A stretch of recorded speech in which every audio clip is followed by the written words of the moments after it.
Good evening, everyone, and welcome back to another episode of the Startup Series. In this series, we talk about deep tech startups and aim to provide them with the tools, insights that can help us in add another trillion dollar in the economy of India.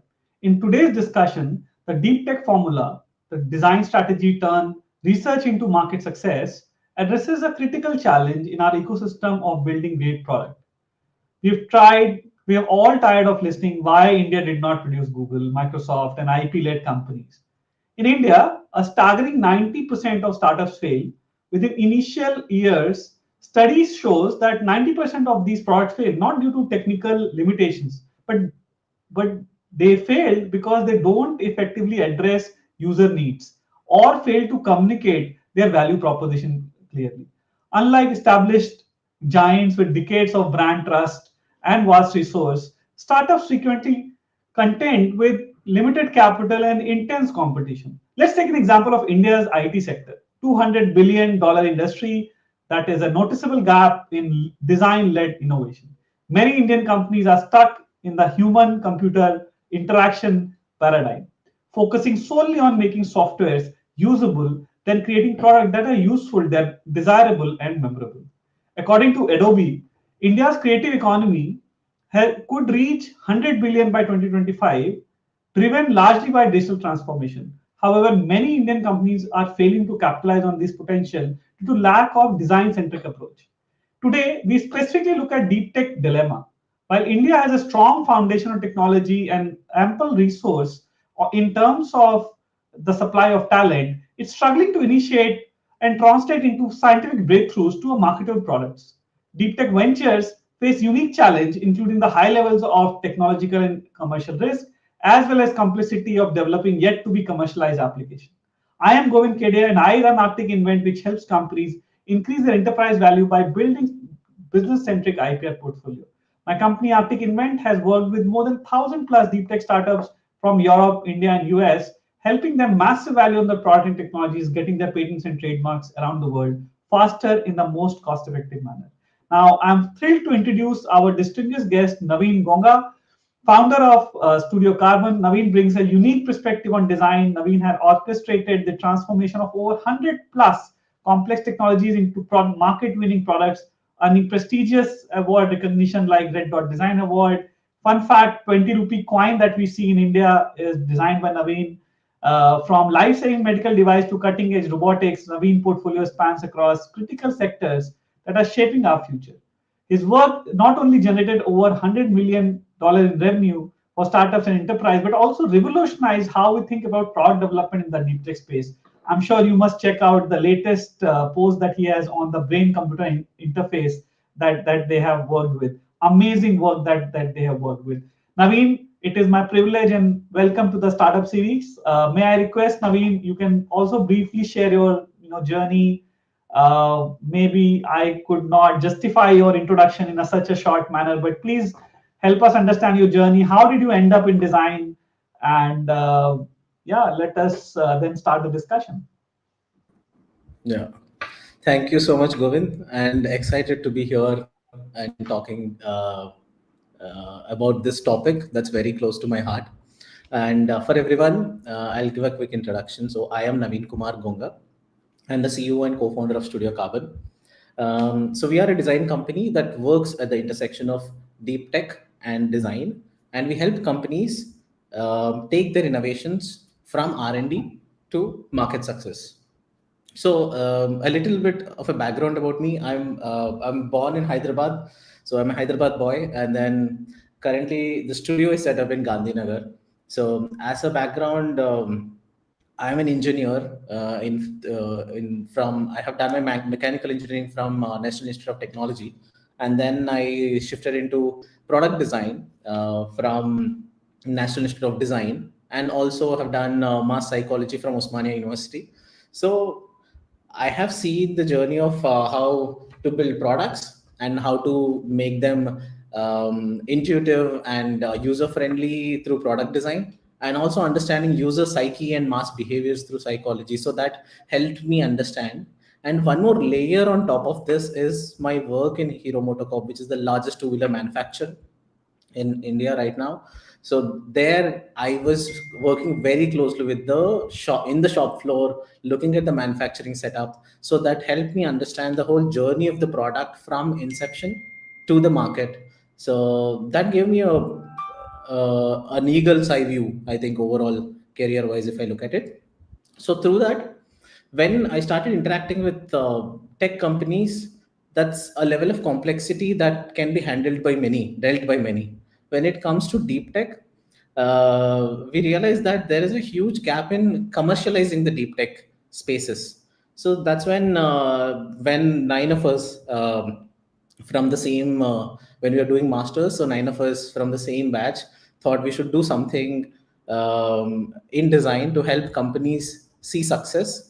And we loved complexity, we love complex systems, and we love to make them intuitive and seamless for users to use and make it extremely simple, right?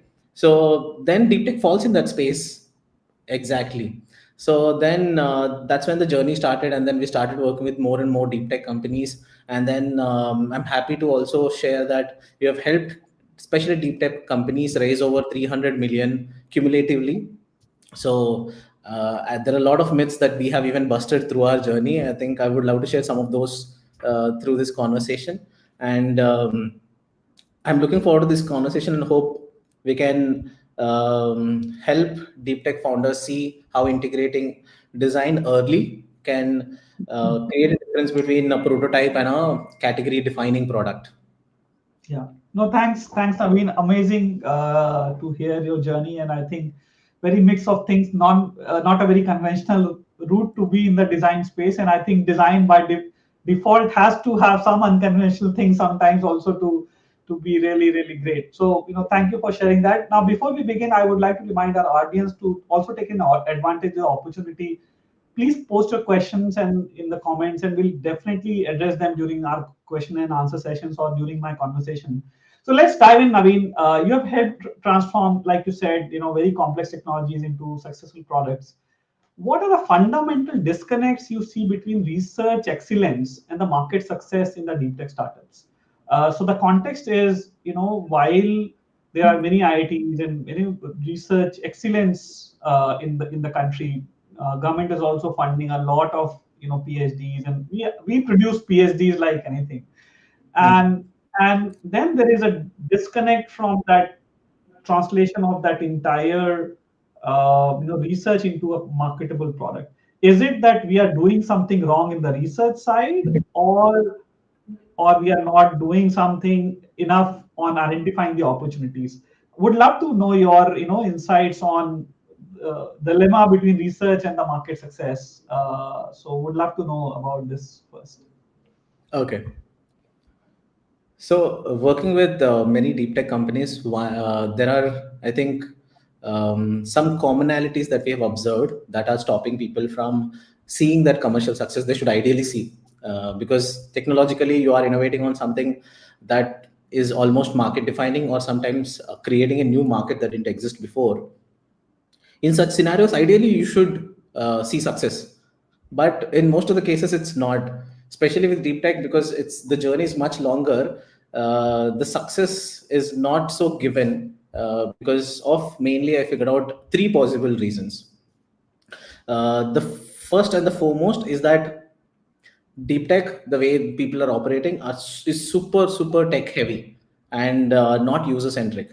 So when you are developing a technology, you get that aha of adding more and more complexity into the technology, adding more layers to the technology, and making it what do you say, extremely technologically superior to anything that exists in the world. But the reality is that you love complexity as a deep tech inventor, but your users don't. The users love simplicity. How simple and intuitive and seamlessly that you could integrate something into their lives is what users like to know, or like to interact with those products or have them integrated into their life. So if your product is difficult to use or integrate, the adaptation to your product will be particularly slow, and no matter how advanced your product is. That's one. Second is that the journey of a deep tech company, when it's even going through the R&D phase to your POC, I think it's not designed keeping manufacturability or scalability in mind. It's a lab project, and then you get into the details and nitty-gritties of those. So you end up creating either a technology or a use case that is extremely difficult to produce or difficult to scale. So this makes it a difficult journey further on, where these roadblocks stop you from even scaling or moving forward. And third is that your positioning, how you are positioning yourself in the market, and how you're communicating about your idea, is also something where people struggle a lot. It's very Mm. difficult for most of the deep tech company founders to explain what they do in a simpler manner that people could understand. And because most of the times it's something that doesn't exist beforehand to even give metaphors to. So that's when they struggle. So they can't clearly communicate its value, and people generally care about value. What is in it for me and how it can benefit and add value to my life is what people care about. And when you don't communicate that clearly, that's when you lost the game, because you have lost their attention. So those are the 3 points that I think are stopping people to seeing the success they should ideally see. Sure. No, I think very, very insightful. And like you mentioned, that these three areas are one of the most, most of the common problems why the 90% statistics is there. But really, really great to have those, insights. And I hope people listening in will, kind of be more aware and acknowledge that and work on it. But let's take a step back and also, is design thinking is about these three questions, or these three areas that you mentioned. How does design thinking come into this entire conversation? Especially, is it design thinking is just about aesthetics? Does it mean that it looks very clean? Does it mean that it has a great color combination? I think there's a lot of confusions around what is design thinking, and especially in context of deep tech technologies. Hmm. uh, where does design thinking come in? Is it relevant only for hardwares? Is it only for softwares? What about chemical products? So, help me define this so that, we can have at least one common definition for design thinking. Yeah. So I think this is one of the questions that I started even my journey as a designer, even to explain it to my mom, to someone who is in the industry for years. When I asked everyone and any one of them, so I have gotten many definitions of what design is and what design thinking is. So some say that it's human-centered design, right? You say that you have your user, keep them in the center of everything, and then everything is built around that. That's one way of Mm. looking at it.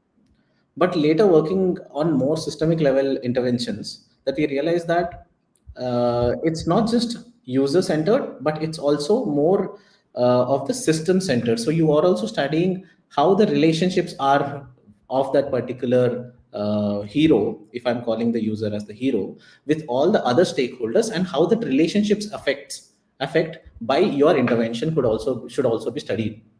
So that's what we call it as relationshipology, study of those relationships between those entities that exist, or the stakeholders that exist, is also something that we have studied. So one contrary thought to human-centered design was, if this is an example, very pseudo example, right? So if let's say you are in one city, city A, and you need to go to city B, and there is a jungle in the center or a forest in the center. So now the best possible route for you is to reach faster, so you take the shortest path possible. But the problem is that is going through the jungle now, but it doesn't matter to you because you're solving the problem for the core user itself. But what might happen is that that might kill a lot of wildlife, and it might disrupt the whole ecosystem there. Does that concern you or not? How you define your design makes a lot of difference here. So through my journey of understanding whether it is user centered design, or it is problem solving, or it is creating better experiences, or is it aesthetics, the definition that I've come down to over the years is that design is an agent of intended change. Mm. It's not always positive, is what I've realized. Sometimes you want to make people feel a certain way, so that you have an intended change in mind, and you are pushing people in that direction, and this is the agent, Mm. right? It's not the answer, it is what that gives, that lets you discover the answer. So that is design. And what is design thinking? Design thinking is a way of being. So you even I think I've written a paper on quality of life, and then in that we have also defined what design thinking is.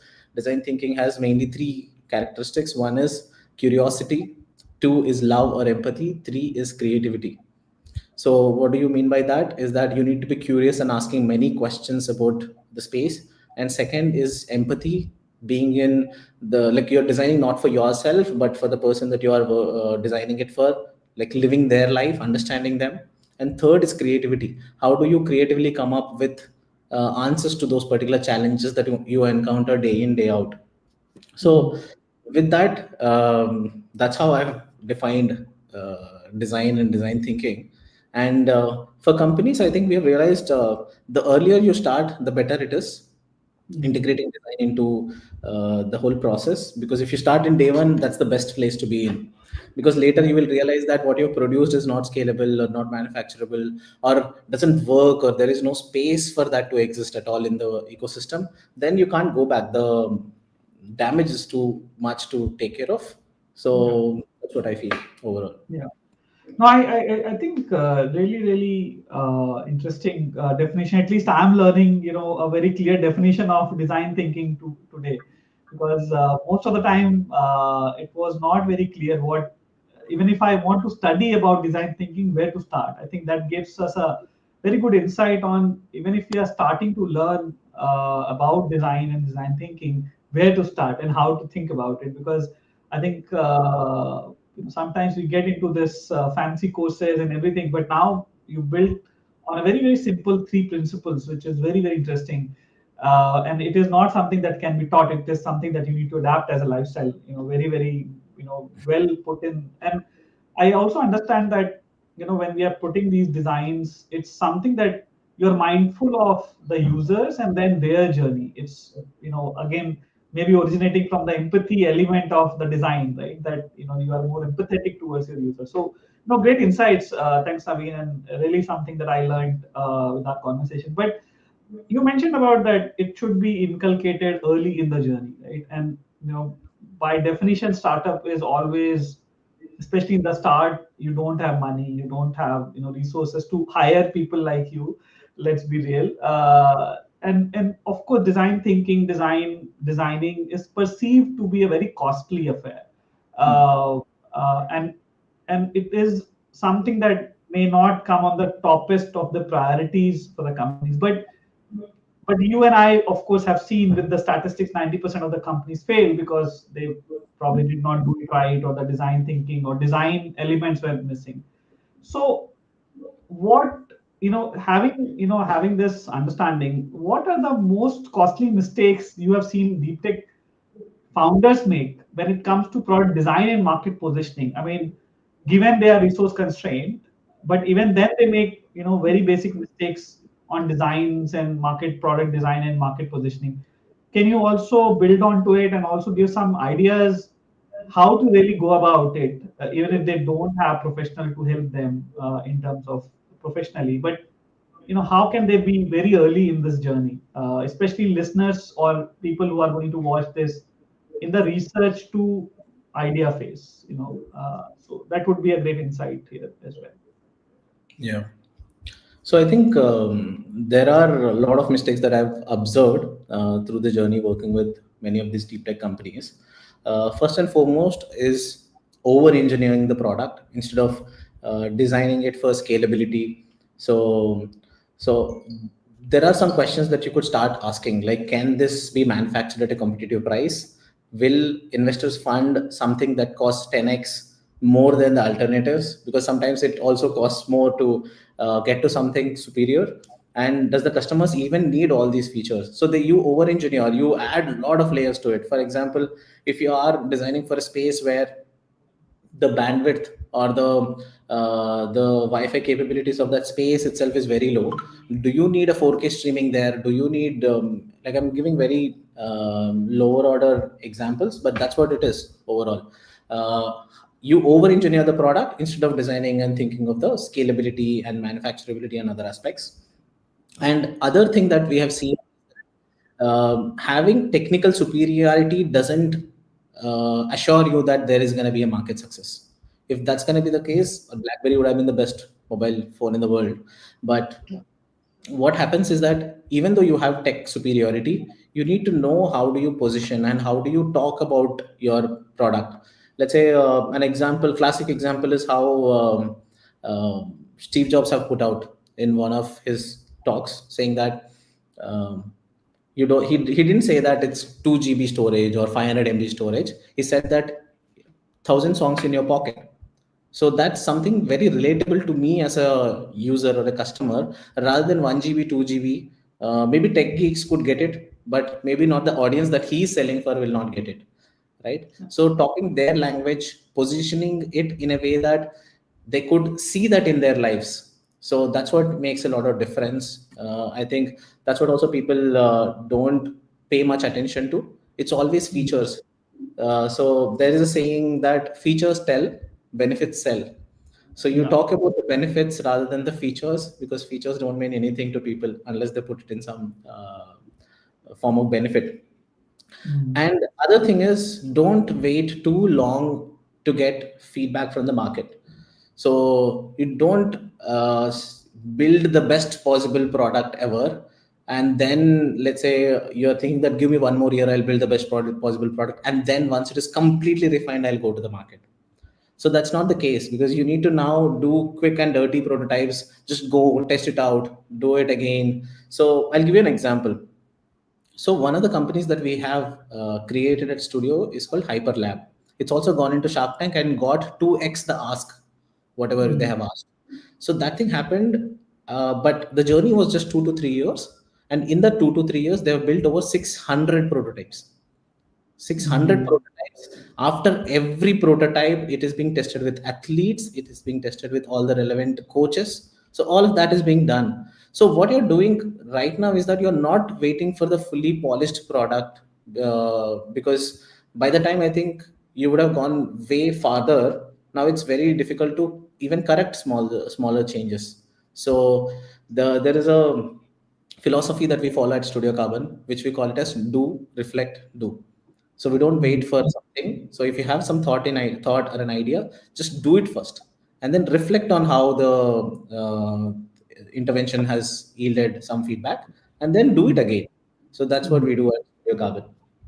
And like I said, poor positioning also is one of the key things that mostly affects this. So that also created a mistake for people, right? They Sure. position it in a certain way, and later they realize that just by changing the positioning, it would mean a lot. You have a case study for that? Maybe that is for some other time to discuss. Yeah. Yeah. I was actually about to build on to something more on a case study, but I think very insightful on understanding this. How do you talk about your features or product, and how do you really position it? And what I also kind of found in my research is that it is, if we are thinking about more design centric manner, or the market acceptance reaches increases by 5x, the funding is increased by 3x faster, and then yet only 20% of the startups consider this design strategy during their R&D phase. Now my question, and probably also an example that we want to build on, could you walk us through how design thinking should be integrated during the R&D phase? Because R&D phase is, you may not be able to anticipate everything on the scalability of the process and all those things very early, especially when you are R&D or when you have an idea. So maybe you can give us a bit of a case study, or maybe take an example of something that can also help us to understand how to go about it, and also maybe if you have done some intervention, how it really impacted the product success. That would be a really interesting insight to build on. Is it possible for me to share the screen? Yes, yes, I think you can. Absolutely. Sure, I'll show one case study. I think that will be helpful. Yeah, you guys can see the screen, right? it must be coming in. Yes, now it is. Yes. So okay. So you guys can see redefining interfaces, is it? Yeah. Yep. So this company is obviously it's in the deep tech space. It's in the neurotech space. Now the name of the company is Nextem. So they came to us with a challenge that they are chasing, which is how do we democratize brain-computer interface technology and lower the barrier for entry?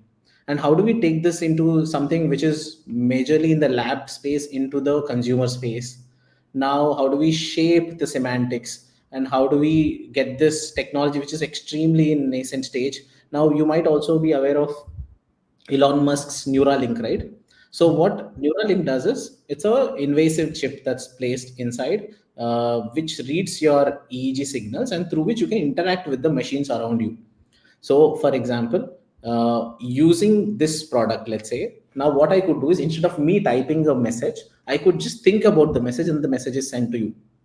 So, how do we communicate with thoughts? So that because with the brain, the electrical impulses could be, what do you say, read, and then those actions could be taken. So previously, the setup used to look something like this. You might have seen it in some movies Yeah. where they're studying what's happening inside the brain. This is a tedious setup. Let me tell you, it's the worst thing.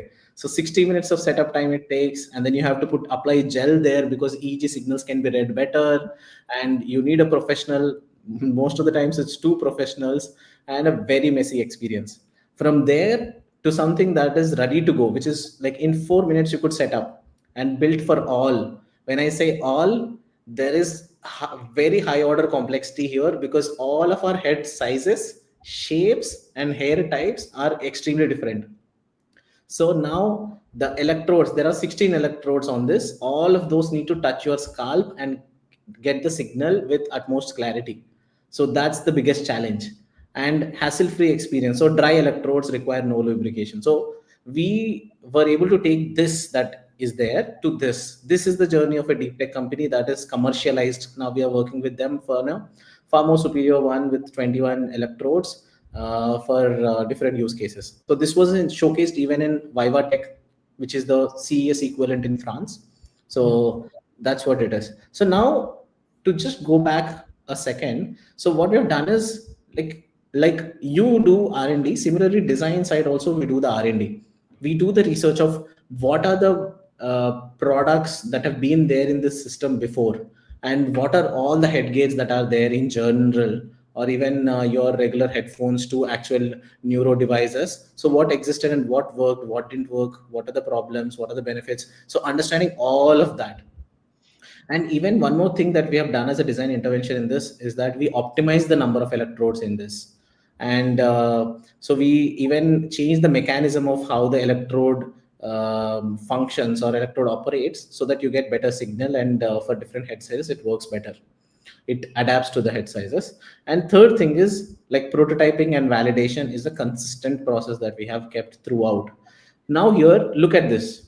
There is this company which is doing this, right? They have come up with this technology, this idea, and then we have come up as a design partners. What we are bringing onto the table is working hand in hand of understanding, okay, these are our users, this is our use case, what are they using currently, what are their problems, and how do we solve those problems through design. Here design means understanding the users, doing these quick prototypes, and ideating creatively, taking inspirations from different sources. Some could be bio inspired, some could be even inspired from other mechanisms in other products or something else. So that's what we do. And one more major thing is designing for manufacturing and assembly. How do we create a product that is scalable and manufacturable and also looks cool? Because if you're thinking of a Yeah. D2C space, something, it needs to look cool too. So all of this details and everything is also taken care by Studio Carbon. So now you will have robust clarity on where it is gonna be, how it is gonna be, and most of the times we also create the visualizations of the product, and the world building happens much before the product is in the final stages. So that means talking to an investor or talking to someone about the company, you have the world that you are envisioning where this product, if it hits the market, what is the world going to be, and what are the use Mm. cases that will exist which doesn't exist Mm. now. So now, Sure. as a positioning, as even we've done the whole brand strategy or communication strategy for them. So this is a hardware startup, right? So these are some of the key value additions that we have done through design, like the styling from looking cool, because we've gotten a lot of appreciation on it, and optimization of electrodes. This is something that we are also super proud of, because it needs to be worn for some good time. Now this is a design intervention. Like if something Mm. needs to be worn for longer duration, that needs to be lighter, and so we need to see how much and where we could cut down the weight on the product. So that's also a design intervention, right? So, and developing the hardware and also mechanical design, and also how and where the buttons need to be. Do the buttons need to be in the front, or do the buttons need to be in the back? Who will be operating it? If somebody is adjusting it on your head, it can be in the back. If somebody is doing this, you need to be that. So you have those considerations in place. Sure.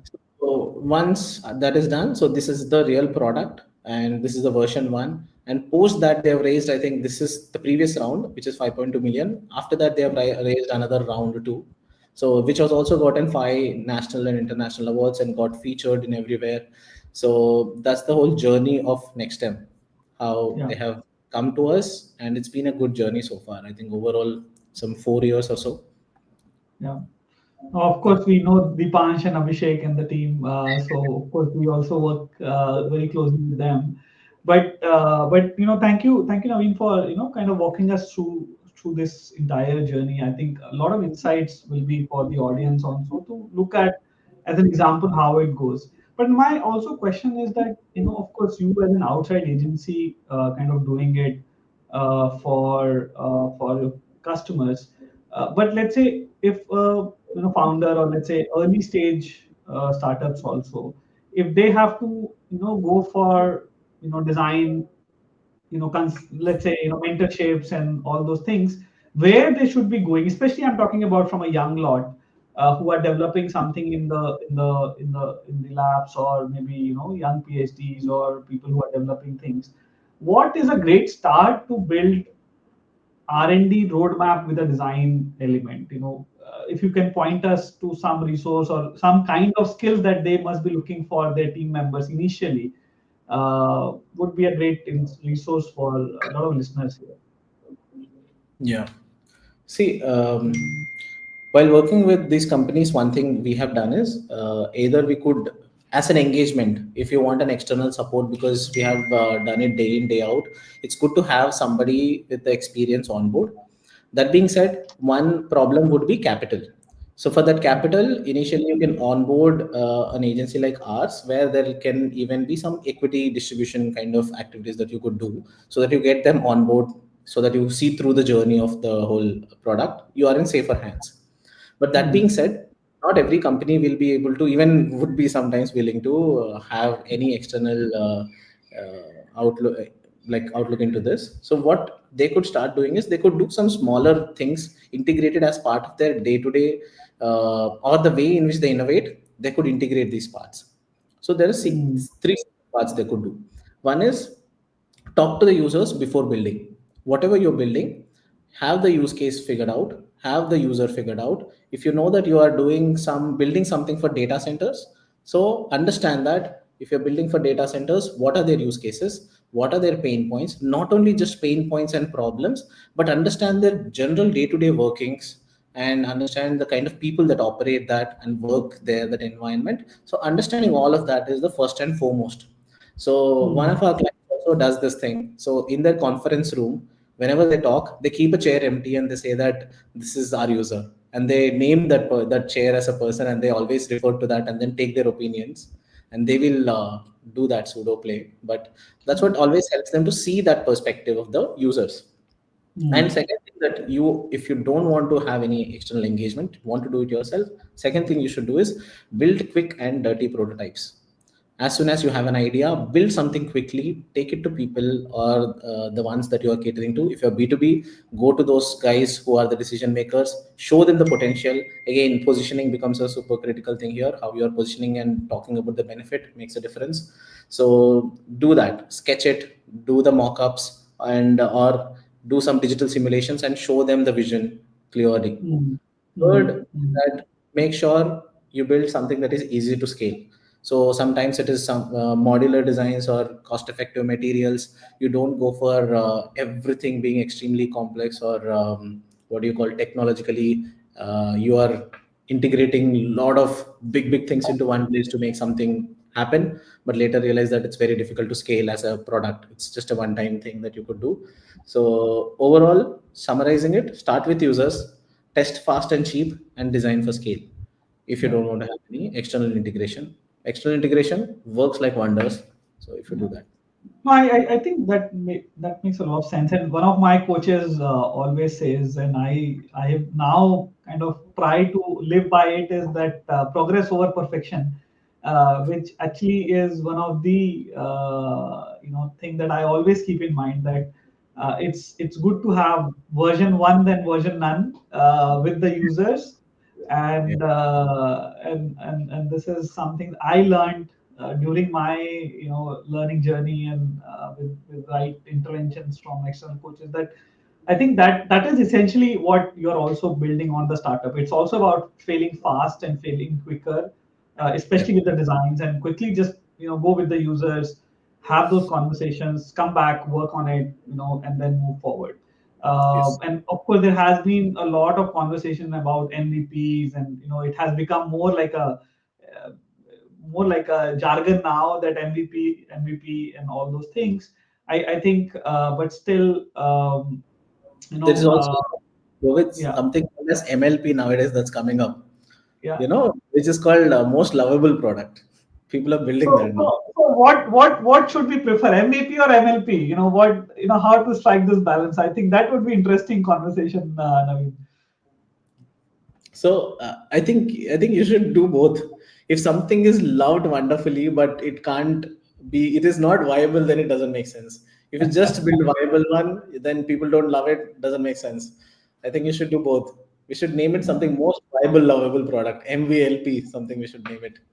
And Yeah. then you also look at your bank and the development cycle. You are like, how am I going to supposed to do it, right? So so I think then the chicken and egg problem then also come and kick in.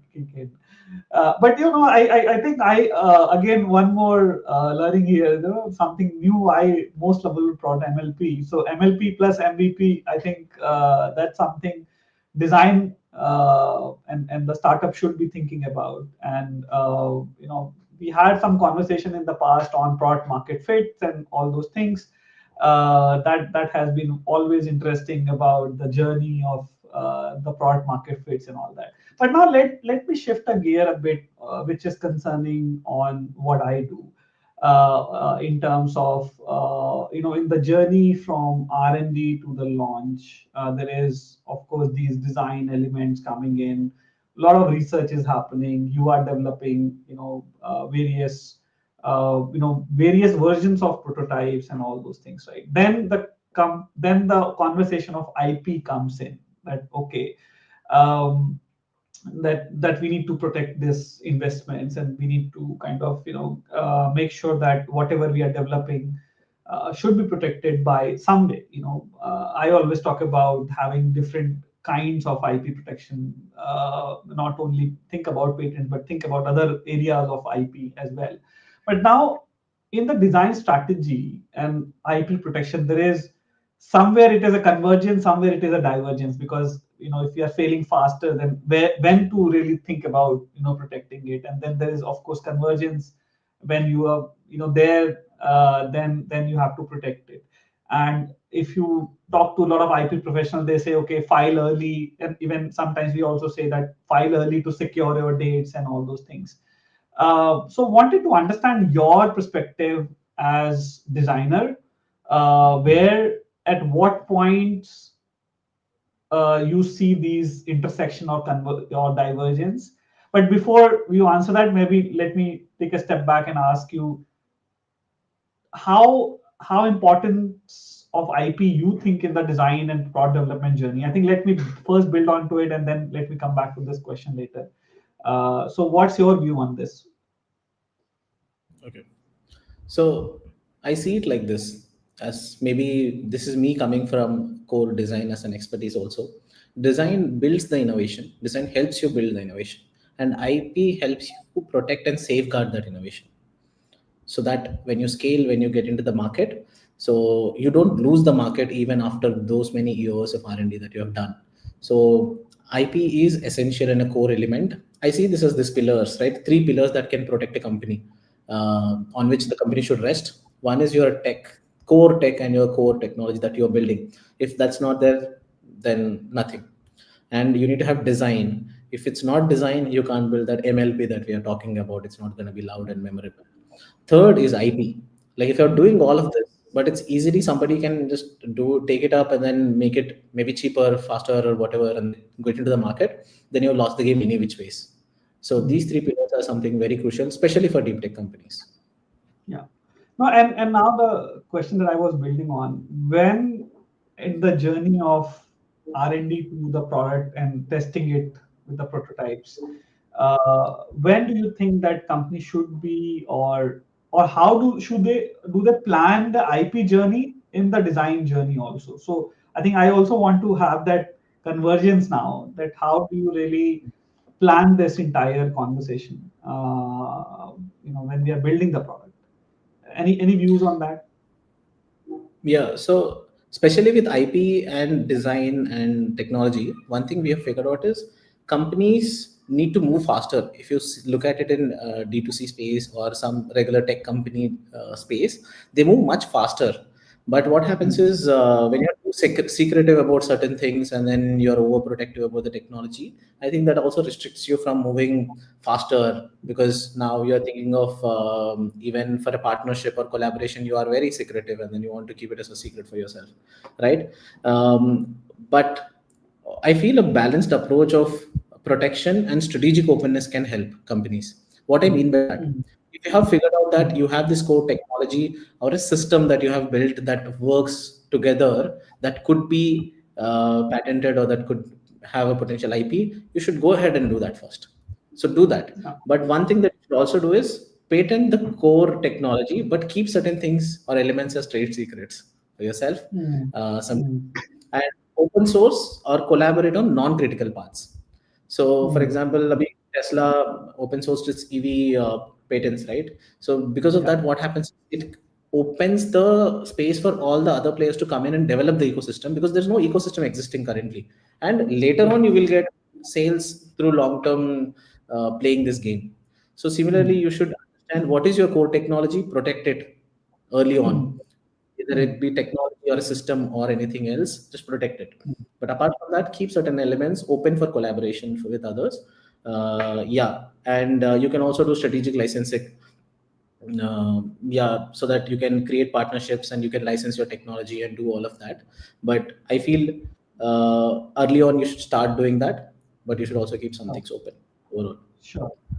No, thanks, Avin. I think that also helps. A lot of founders who are also not sure, how to really align the journey of IP also with the research that they are doing. So I think very useful insights. I think one thing that while you talked about the three pillars, I also want to build on sometimes fourth pillar. I also feel we can add here is a team pillar, right? Which is also, for a startup, I think team sometimes makes or breaks the startups in that sense. Now, when you are as a design thinker, when you think about deep tech organization as a design, let's say, from a design perspective, I'm asking this question to you as a design practitioner, that how they should be designing their organization, because I think it's deviating from the core topic that we have discussed today or we have been planning to. But I think it's a very essential topic in terms of designing a deep tech organization from a team perspective. You work with so many startups who may have failed, who may have succeeded, in their journeys. I also want to pick your brain for our audience on what did you see in those journeys in the team designing. That would be really useful for our discussion today. Yeah.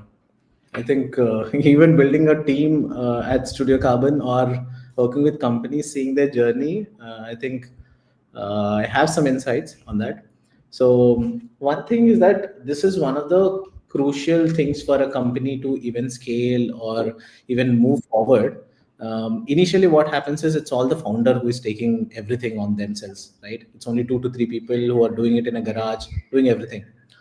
Now when you start building the team, most of the times what happens is it's maybe someone with technical capabilities you hire because you need them at that moment, but later you realize that with team growing, if you don't pay attention to the values that you want to inculcate or the culture that you want to build in the team, the culture will exist. There is nothing like no culture. Even if you don't have any culture, there is a culture. There are said and unsaid rules everywhere. So all of these things are present regardless whether you pay attention or not. Now, for you as a deep tech founder, if you want to inculcate a culture of innovation or culture where you want everybody works with each other so that you have better outputs overall. So when you're talking about these kind of areas, what I figured out, one thing is that get extremely talented individuals. When you're getting extremely talented individuals on board, and give them challenging tasks, but also make sure you create a system where if there are very high performing individuals, most of them are high performing individuals, and they challenge each other and work on something to build greater than everyone else. But that being said, the vision and the values play a crucial role. So if you don't say what are the non-negotiables for us, let's say you as a Mm, company say that transparency is the most important quality for us regardless of whatever we do, that needs to be defined by you before you scale. That mm, needs to be even communicated to your people before you scale, because you need to also see look out for those values. Even when we hire, we have functional aspects or technical aspects that we hire for, plus also behavioral aspects or values that we always look. We call it attitude because attitude has cognitive, behavioral, and other aspects. So we look out for those things. So we have a mm, column in our assessment called Vibe with Studio Carbon. So when we assess, we see that do they vibe with this whole ecosystem or not, because they are now resonating with the values that we have. If mm, not, mm, what happens is that that can break the whole team dynamics, and there is no alignment in the intent that you have planned for. So not just skills, I think this is what I feel is one. If you pay good attention to this, I think you will not even just build resilience in the team, but you will build something called as anti-fragility. mm. Yeah. Yeah. No, I think very, very, very insightful in terms of building a team which really leads a startup or deep tech startup to the design journey also, right? I think that's why I also wanted to bring this question. It was something that I thought that we should talk about. Now, my last question, which is on the technical side, is a lot of buzz is around AI. Of course, all these LLMs are happening. A lot of SaaS tool is coming. A lot of agent. Now people are talking about agents now. I think that's like the most buzz conversation these days, and there are a lot of startups coming up, trying to solve user problems using these, LLMs, APIs, or whatever. Now, if you have to look from a very different design person, like someone who is practicing design thinking, uh, and understanding that AI is the buzz of today, right? What would be your advice to them on building the product for the next 5 years, 6 years, or maybe that they can scale? What would be your advice to them as a design thinker for startups who are building in the AI space? Basically, that's the question. Yeah. So especially with deep tech spaces, right? So some of these technologies, at least people would have been fiddling around with that. Let's Yeah. say we have a company which we worked with on real-time reconfigurable processors they are building. So Mm, now people have been fiddling with these use cases from long time, and even mm, especially with even AI, ML, and other use cases, people have been fiddling with that. Why the boom is that now we have accessibility in place, so now larger audiences could access it. So larger, what do you say, acceptance, overall understanding, so that it's gotten to a level where it is in my hands right now. So now I can mm, talk to my friend about that. So when you are building something, and see, for example, if I'm listening to a news about AI and I have no access to AI, that will not matter to me most. Unless I'm an investor and I see that there's a potential, that will not work for me. If I'm using ChatGPT on my phone and that has come to a level where I can access it, now I have a better understanding and a better involvement in the whole thing. Now, the first and foremost thing that everybody should think of is how do you involve the segment audience, the audience in your segment that you're catering to, in your product or a ecosystem or a system that you're building. It could be digital product, physical product, or whatever. How do you involve them is the foremost question that you need to ask. If they Mm. are aware of this particular thing that you're building, then they will be much more susceptible or accepting what you're building, and you can build a scalable business. And apart from that,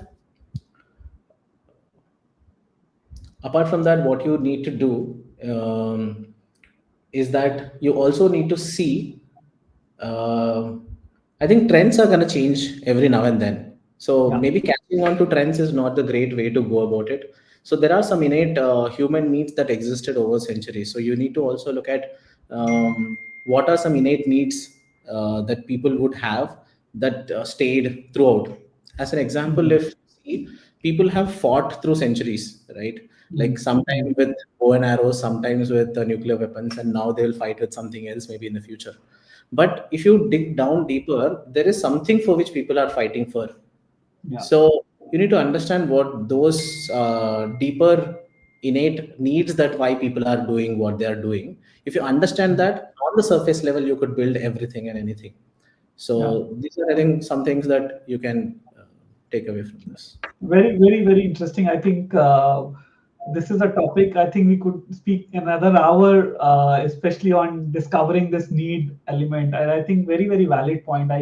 In such a short time, but I think a lot of people, founders are by definition are smart. So I'm sure smart founders will take a cue and build on to this thought and idea. So, Naveen, I think, of course, as we are closing to our conversation to the end, as a wrap up, I have three rapid fire questions for you.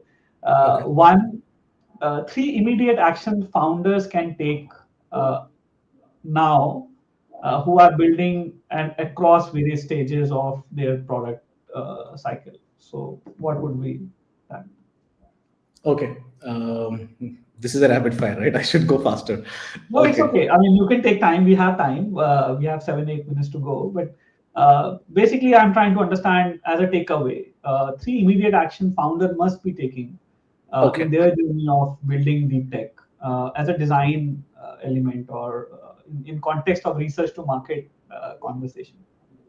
Yeah, three things I think is: one is think of your users or use cases. Second is think of scalability and manufacturability, and this needs to live outside. It can't be a lab experiment. It should see the light of the day. So think of how do we manufacture, how do we scale, and think of how do you position and what is the value that you are bringing onto the table. So how do you communicate that effectively without saying many things? So if you do just these three, I think that's good. Great. One common myth that you would like to bust today. Deep tech companies take forever to get into the market. We Okay, have great. done it I one, think, 2 years max. You can get it into the market. 2 years also. even for the deep science kind of conversation as well. Uh, It depends on the complexity, but you could. You could. Great. Yeah. I think very, very interesting myth to be busted here. Really, I think that is something that a lot of investors must listen honestly. That a lot of investors decide to stay away from deep tech because by definition they feel that it's a 7, 8 years game, and we can't have that patience and all those things. So thanks for sharing that, Naveen. I'm sure this will go and probably resonate with a lot of founders and also investors as well. Now, one final piece of advice for deep tech founders or who are aspiring to be founders, both the classes. So, one piece of advice for aspiring founders in deep tech, one piece of advice who are already founders. Yeah.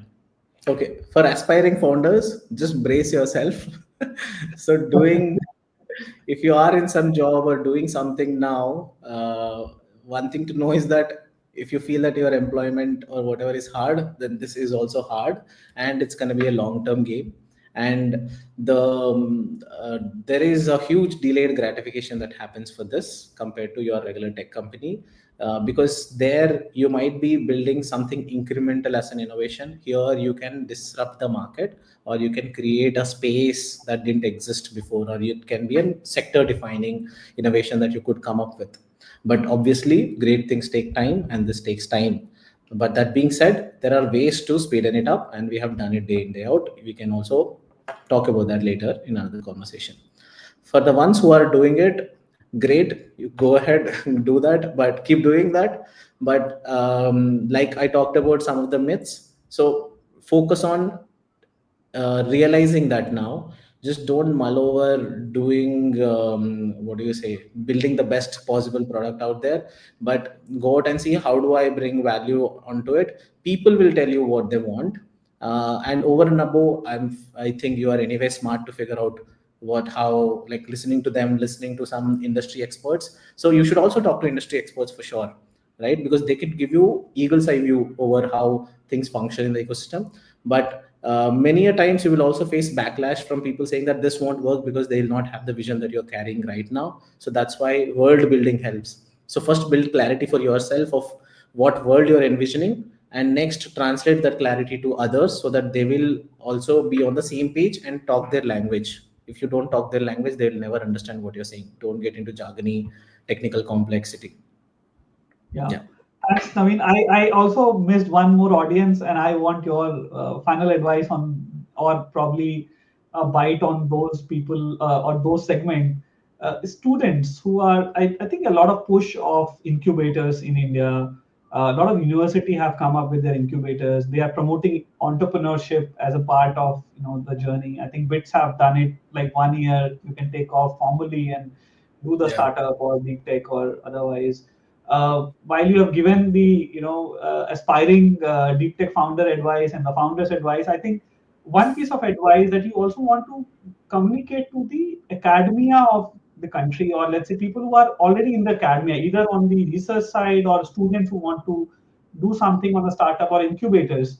As a design thinker, as a practitioner, work with so many startups coming across from various levels of people who have been students or early stage founders, or maybe the deep later part of their life they are doing it. Something that you also see and want to give advice for them to build onto this ecosystem. That would be a great insight also. Yeah, I think it's going to be very similar to what I've talked to the aspiring audiences, right? I think if as a student you have an aspiration to build something that you are very proud of, that you've built something that is disrupting the space, I think you should get into the space. But Hmm. before that, I think a lot of people are scared of deep tech also because the name deep tech also shows that there's a lot of depth in it. So everybody would be scared that I need to now jump deeper and understand. I'm not the subject matter expert. Sometimes they might be the subject matter experts if they are researchers. I'm talking about, let's say, very initial stages of journey when somebody is just starting out. So what you should do is that think of a, like, if you have some clarity on your vision, build on that vision. Even that if that vision is not a reality today, start working on it. And then you will figure out all the technologies on the way. You will figure out the systems that you need to build on the way. Everybody, like the team and everything that you need to build, will come eventually. But you, like I said, do reflect, do as soon as you have an idea, try building a rough sketch and then show it to someone around who could be a great mentor to you. Just ask them what do they think, and then do reflect and then do again. Yeah. Great. No, I think, I mean, really, really interesting. 1 hour gone by. I could not, I mean, I had so many more things to talk about. But thank you, Naveen, for sharing valuable insights with us today. Your perspective on this crucial aspect offered a very unique and comprehensive view of building the next startup in India. And I hope with the design, maybe people will not ask this question in next 4 or 5 years why India is not producing any Google of the world. I hope we see something coming out of India next time, or somebody really make a mark in the entire conversation. So to our audience, thank you for joining us. You can follow Naveen. And Naveen, you did not talk about your mentorship program that you're going to offer, but I hope it's all your page. So audience, if you're listening in, do follow Studio Carbon. Very interesting mentorship, program that they have, announced. I really looked at it and amazing for early stage founders. Really, really great for them to really look for that. And for any other update, follow me, and also don't forget to follow me so that we can also have the next LinkedIn event with you. Thank you, Naveen. Thank you again, and thank you for all the support, audience. Have a good evening.